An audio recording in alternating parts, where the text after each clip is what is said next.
السلام عليكم ورحمة الله تعالى وبركاته.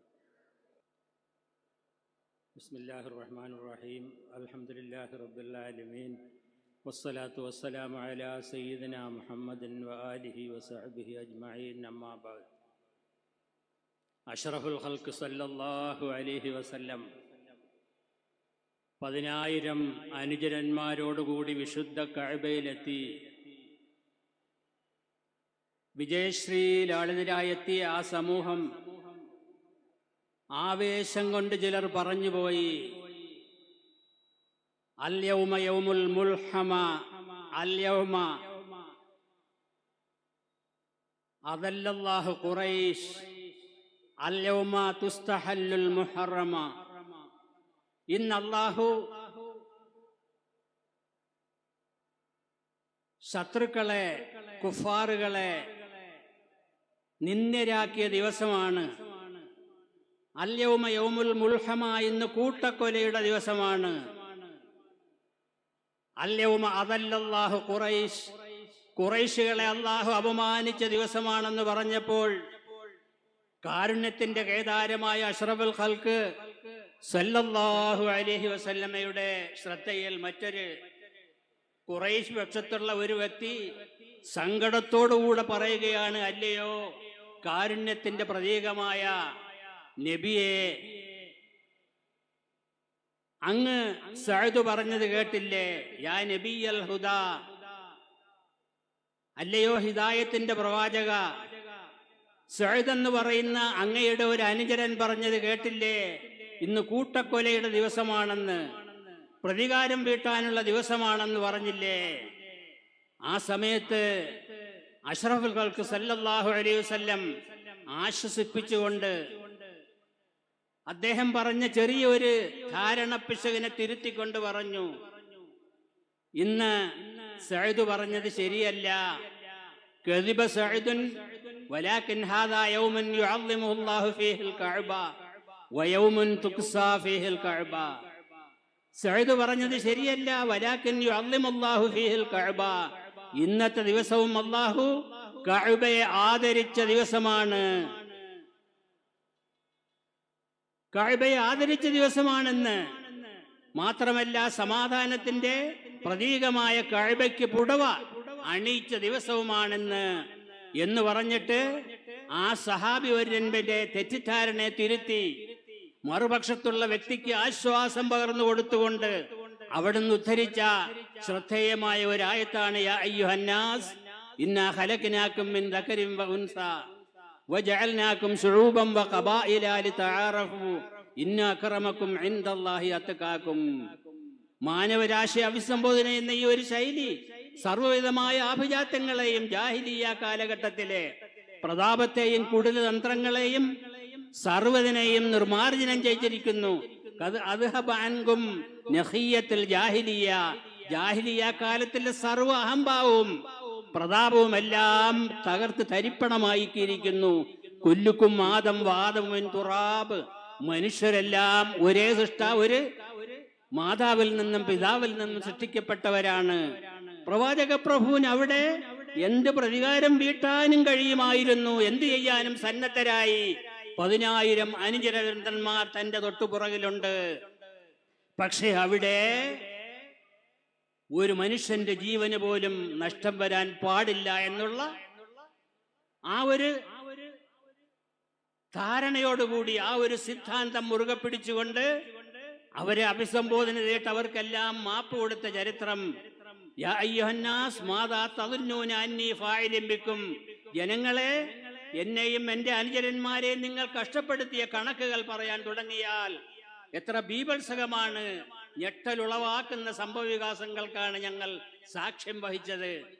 പക്ഷേ മാതാ തദുന്നൂന, ഇങ്ങനെയൊക്കെ ചെയ്ത നിങ്ങളോട് നിങ്ങൾ എന്ത് ആണ് കരുതുന്നത് ഞാൻ ചെയ്യുമെന്ന്, ഞാൻ പ്രതികാരം വീട്ടുമെന്ന്. മാതാ തദുന്നൂന അന്നീ ഫാഇലിൻ ബിക്കും, അവരെല്ലാം മറുപടി പറഞ്ഞു, അഖുൻ കരീം വഇബ്നു അഖിൻ കരീം, മാന്യനായ പുത്ര, മാന്യനായ പുത്രന്റെ പുത്ര, മാന്യരായവരുടെ പുത്ര എന്ന് പറഞ്ഞിട്ട് ആശ്വാസം കൊള്ളുകയാണ് അവിടുത്തെ മറുവിഭാഗം. ഇവിടെ നാം മനസ്സിലാക്കുന്നത്, ഒരു ജീവൻ രക്ഷിക്കുക, എന്ന് പറയുന്നതിനേക്കാൾ വലിയ മഹത്തായ പുണ്യമേറിയ ഒരു സംഭവം ചരിത്രത്തിലില്ല. മൻ ഖതല നഫ്സൻ ബിഗൈരി നഫ്സിൻ ഔ ഫസാദിൻ ഫകഅന്നമാ ഖതല الناس ജമീഅ വമൻ അഹ്യാഹാ ഫകഅന്നമാ അഹ്യ الناس ജമീഅ. ഒരു മനുഷ്യന്റെ ജീവൻ രക്ഷപ്പെടുത്തിയാൽ ഫകഅന്നമാ അഹ്യ الناس ജമീഅ, മാനവരാശിയുടെ മുഴുവൻ ജീവൻ രക്ഷപ്പെടുത്തിയ പ്രതിഫലമാണ് അവന് കിട്ടാനുള്ളതെന്നുള്ള ഇസ്ലാമിന്റെ മഹത്തായ സന്ദേശം, ഖുർആനിന്റെ സന്ദേശം. അതാണ് മഹാനായ കാന്തപുരം ഉസ്താദ് തവ്വലല്ലാഹു ഉംറഹു മഅ സിഹ്ഹത്തി വൽ ആഫിയ ഇവിടെ പ്രയോഗവൽക്കരിച്ചത്. ഉസ്താദിന് പ്രൗഢി കിട്ടാനും സ്ഥാനമാനങ്ങളും കിട്ടാനല്ല, ഇസ്ലാമിന്റെ ഏറ്റവും മഹിതമായ അയ്യോരാദർശം ലോകത്തെ പഠിപ്പിക്കുക എന്നതായിരുന്നു അവിടുത്തെ ലക്ഷ്യം.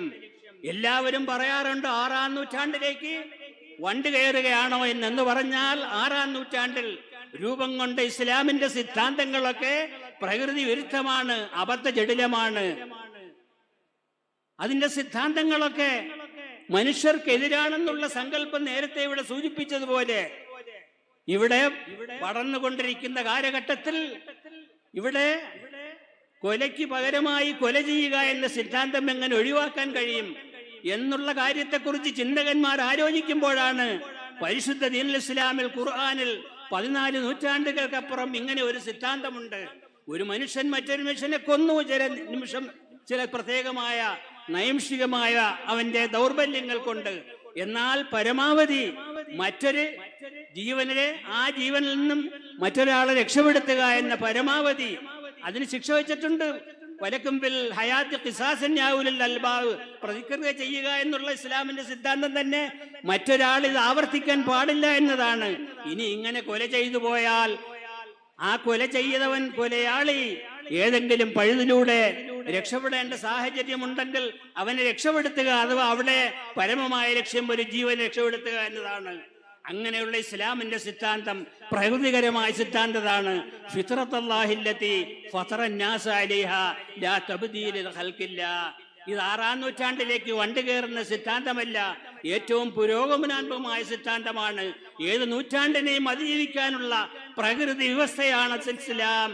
ഫിത്രത്തുല്ലാഹില്ലത്തി ഫതറന്നാസ അലൈഹാ, മനുഷ്യരെ ഏതൊരു പ്രകൃതിയിലാണോ സൃഷ്ടിച്ചത് ആ പ്രകൃതിയാണ് ഈ മതം. കാരണം ഈ മതത്തിന്റെ സൃഷ്ടാവ്, ഉപജ്ഞാതാവ്, പ്രപഞ്ചനാഥനായ അള്ളാഹുവാണ്.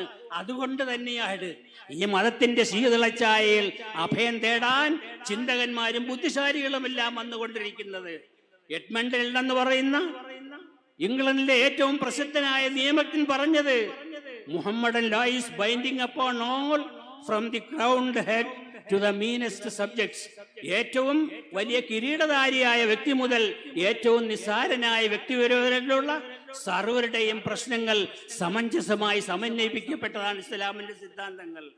And it is a law interwoven with a system of the wisest, the most learned and the most enlightened jurisprudence that ever existed in the world.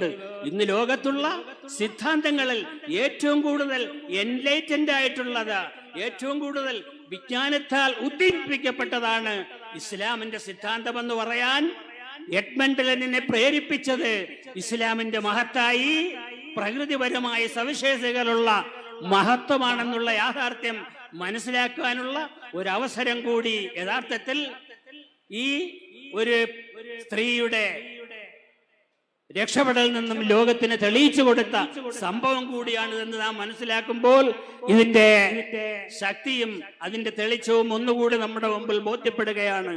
ഞാൻ ദീർഘിപ്പിക്കുന്നില്ല. മഹാനായ റസൂലുള്ളാഹി സ്വല്ലല്ലാഹു അലൈഹി വസല്ലമയെ പൂർണ്ണമായും മനസ്സിൽ ഉൾക്കൊണ്ടുകൊണ്ട് അവിടുത്തെ സ്നേഹിക്കാനുള്ള സന്നദ്ധതയും മനസ്സ് നമുക്കുണ്ടാകട്ടെ എന്ന് പ്രാർത്ഥിച്ചുകൊണ്ട് ഈ വൈകിയ വേളയിൽ എൻ്റെ വാക്കുകൾക്ക് ഞാൻ വിരാമം കുറിക്കുന്നു. വാഹിറു ദഅ്വാന അനിൽ ഹംദുലില്ലാഹി റബ്ബിൽ ആലമീൻ. അസ്സലാമു അലൈക്കും വറഹ്മത്തുള്ളാഹി തആല വബറകാതുഹു.